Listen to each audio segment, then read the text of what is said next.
Ibu masih semangat nggih? Alhamdulillah semangat, Bu. Semangat luar biasa. Oke, terima kasih. Ibu-ibu, pada kesempatan kali ini kita akan melanjutkan sesi tepatnya di modul 2 langkah 2. Kita akan belajar bersama tentang bagaimana merencanakan utang dengan lebih biar lebih semangat dengan, kan masih ingat test breaking yang sudah saya berikan di bulan yang lalu nggih? Oh iya Pak. Tepuk P2K2 masih ingat?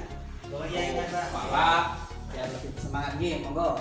Tepuk P2K2.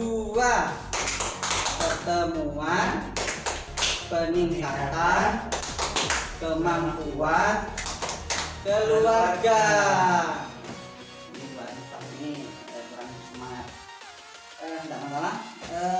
Ibu, untuk mengawali kita akan melihat sajian tayangan video game. Gak apa-apa nih, saya sambil berdiri nih. Kita udah capek dari tadi belajar bersama nih. Video apa, Bu? Ini video kita simak aja dulu.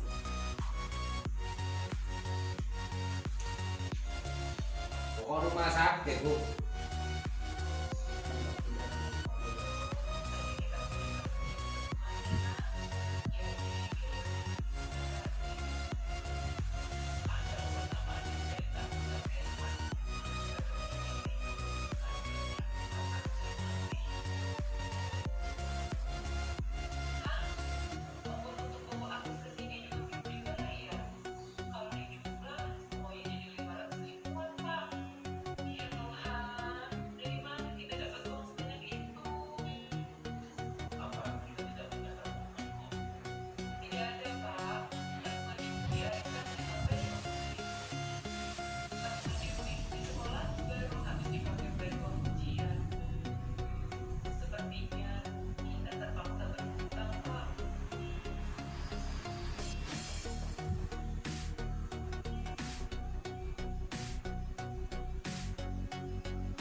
Oke.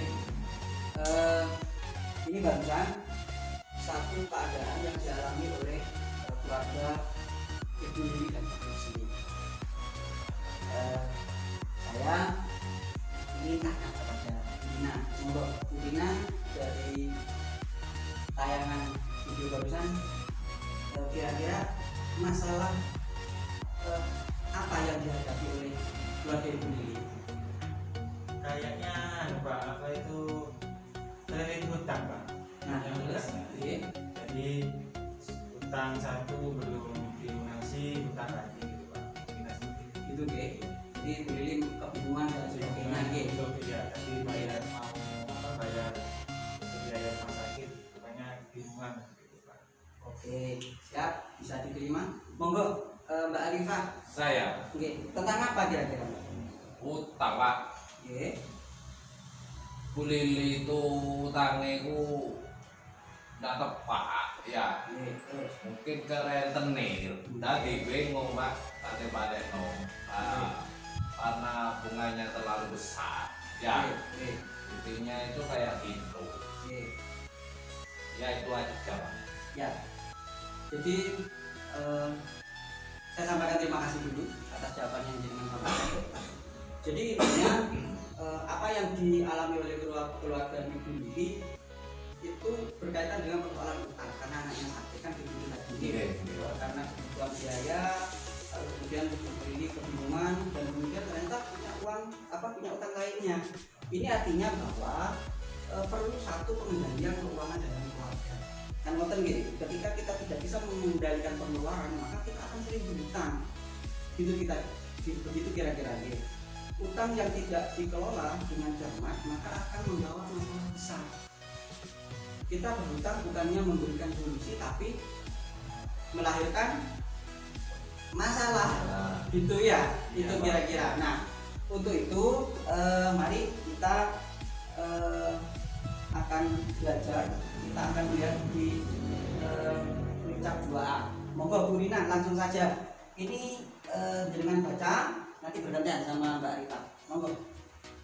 Untuk apakah kita Ini meminjam? dari atas dulu. Ya, Bu. sebelum meminjam Oke. kita harus pikirkan untuk apakah kita meminjam. Nah, betul sekali. Oke, monggo. Baiknya hanya untuk memenuhi kebutuhan, bukan keinginan atau untuk kegiatan produktif. Nah, betul sekali. Jadi untuk apakah kita meminjam ini poin penting. Artinya bahwa kita minjam itu kita harus tahu untuk kebutuhan apa untuk keinginan. Yang paling kita kedepankan apa Bu? Kebutuhan apa keinginan? Kebutuhan. Kebutuhan ya. Kalau keinginan itu bisa dipending, bisa ditunda bahkan dihilangkan, gitu ya. Yang kebutuhan primer kita butuhkan, apalagi untuk kegiatan yang produktif. Maka kalau dengan cara-cara yang semacam ini, mungkin kita akan terhindar dari utang atau kita meminimalkan lah. Artinya kita bisa mengendalikan. Terus yang kedua, Apakah ada cara lain yang bisa dilakukan sebelum berutang? Jika ada, gunakan tabungan atau aset terlebih dahulu. nah, Bu Arifah atau Mbak Arifah punya aset apa kira-kira di rumah? Gelang Pak, Nah, terus, lo kalungnya anak itu, nggih, HP, nggih. manuk, Manuk nggih. Oh, manuknya ibu kan ya. Ya. mana bapak itu Pak. Manuknya bapak sama ibu. Ya. Nggih. Bu Rina, monggo kira-kira apakah ada cara lain yang bisa dilakukan sebelum berhutang? Ya, Monggo. Katanya aset. Aset Ya. ini apa kira-kira yang dilakukan? aset yang dipunya contohnya seperti ya tabungan Nggih. atau ya cincin, gelang gitu loh. Nah, tadi di awal saya juga sudah menjelaskan apa yang terjadi pada Ibu Lili itu karena Ibu Lili tidak punya tabungan gitu. Iya. Kan gitu kira-kira. Nah, mungkin solusi sebelum kita meminjam salah satunya gini, kita pertimbangkan aset yang kita miliki. Misalkan kayak kambing, kayak sapi dan lain sebagainya. Mungkin kita bisa menggunakan itu sambil kita mengendalikan pengelolaan keuangan dalam rumah tangga. Terus selanjutnya, Berapa besar kita perlu meminjam? Sesuaikan jumlah pinjaman dengan kemampuan kita untuk membayarnya. Hitunglah berdasarkan jumlah pendapatan kita. Iya, artinya bahwa kita perlu mempertimbangkan pendapatan kita sebelum kita meminjam. Kadang orang minjam tanpa persiapan, tanpa perencanaan. Apa yang terjadi? Akhirnya dia berdua-dua istilah Jawanya ya. Jadi tidak balance. Ya lagi-lagi tidak stabil keuangannya. Pendapatannya kecil, utangnya besar. Di situ kita lagi-lagi akan terjebak utang yang tidak berkesudahan. Kira-kira seperti itu. Sekarang saya minta Bu Arifah, saya Bagaimanakah kita dapat membayar kembali pinjaman? Sesuaikan waktu pengembalian pinjaman dengan pendapatan kita. Tetap atau tidak, musiman atau tidak, dan lain-lain. Nah, rata-rata ibu-ibu di sini guru tani, ya. Jadi jangan harus mampu menyesuaikan. Kira-kira pinjam itu pola yang jenengan pakai seperti apa? Apakah menggunakan musiman, nyaur lak musim, atau modal tetap ini biasanya yang memiliki gaji bulanan seperti itu ibu-ibu ya. Jadi kalau di materi sebelumnya itu mungkin ya kita ya harus pintar-pintar untuk membuat coret-coretan pembukuan kas harian atau kas bulanan. Jadi itu kira-kira gambarannya. Selanjutnya Bu Arifatul. Kemanakah kita dapat meminjam? Oke. Membandingkan tempat-tempat meminjam yang ada, carilah tempat meminjam dengan total pengembalian yang paling murah. Nah, contohnya Bu Arifah, kita pinjamnya kemana? Contoh. Ya ke tempat yang bunganya ringan, Pak. Betul. Terus, Kalau tempatnya kan tergantung. macam ini. Oke. Biasanya kalau di desa sini biasanya kemana rata-rata itu? Kalau saya nang dulur, Pak. Tonggo. Bu Rina kemana? Ya kalau mendesak itu ke itu Pak, rentenir itu Pak. Wah, ini yang perlu dikaji ya. Jadi banyak tempat-tempat, bisa ke arisan, bisa di PKK, ataupun mungkin bisa ke bank, tidak masalah. Tapi kita harus bisa membandingkan mana yang paling sedikit total pengembalian yang bisa kita lakukan. Biar tidak menimbulkan masalah baru.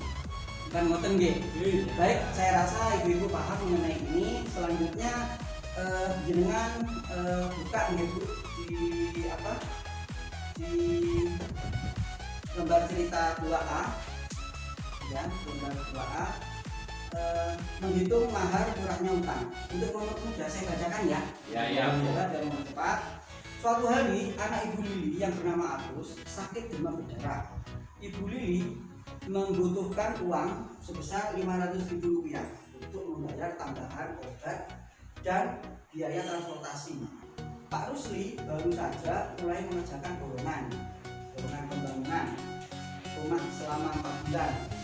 Sementara Ibu Lili baru mulai mengumpulkan uang karena musim panen sudah tiba. Dengan demikian, Ibu Lili terpaksa harus segera mencari pinjaman. Nah, saya tanya dari cerita ini, kira-kira Ibu Lili boleh nggak mengambil pinjaman ini? Boleh nggak? Ya boleh saja Pak. Ah, iya, Karena terus. ada yang mau apa ya? Sebentar lagi mau dapat panen. Oke. Betul nggih? Ya. Bu Arifah, rasa takut dapat dengan sampaikan mungkin jenengan pernah mengalami atau Apa itu, Pak? ya tentang cerita tadi. Ini kan keluarganya Bu Lili mau meminjam uang atau mengambil pinjaman. Boleh kan nggih? Ya boleh, Pak. Asalkan kalau ada kebutuhan dadakan. Betul nggih? Boleh, Pak. Nah, jadi kalau dari cerita ini bisa kita sampaikan boleh saja. Tapi dengan catatan seperti yang tadi untuk kebutuhan, bukan untuk keinginan. Saya belum tanya tadi kalau keinginan contohnya apa? Rokok, Pak. Nah, rokok. Masih tidak rokokan tidak ada masalah. Nopo Bu Dina? Yang keinginan? Tuku manuk Pak, burung Pak. Manuk, ya masih tidak minum manuk, ya kan tidak masalah ya. Iya, Tapi iya. ini ceritanya kan Ibu Lili untuk biaya rumah sakit Agus kan waktu ceritanya. Lah itu Nah. kudus, Pak. Tuku wedhus boleh saja, apalagi itu untuk kegiatan produktif. Kan ngoten nggih? Ya Pak. Jadi intinya materi yang kita pelajari bersama pada kesempatan ini itu mengajarkan agar kita mampu mengendalikan keuangan dalam rumah tangga. Boleh kita pinjam asalkan kita dengan perencanaan yang matang untuk kebutuhan produktif, bukan untuk keinginan. Kalau untuk membiayai anak sakit kayak di sini ya tidak masalah, tapi hitung kembali kira-kira mampu enggak untuk membayar setiap bulannya. Kira-kira itu ya Bu ya. Semoga bermanfaat. Kita akan ketemu di bulan yang akan datang. Itu kira-kira ada yang ditanyakan? Pak, kesel, Pak. Kesel nggih, cekap nggih matur suwun. Saya minta ini dipelajari di rumah. Waktu-waktu ini akan terjadi pada kita. Ngoten nggih.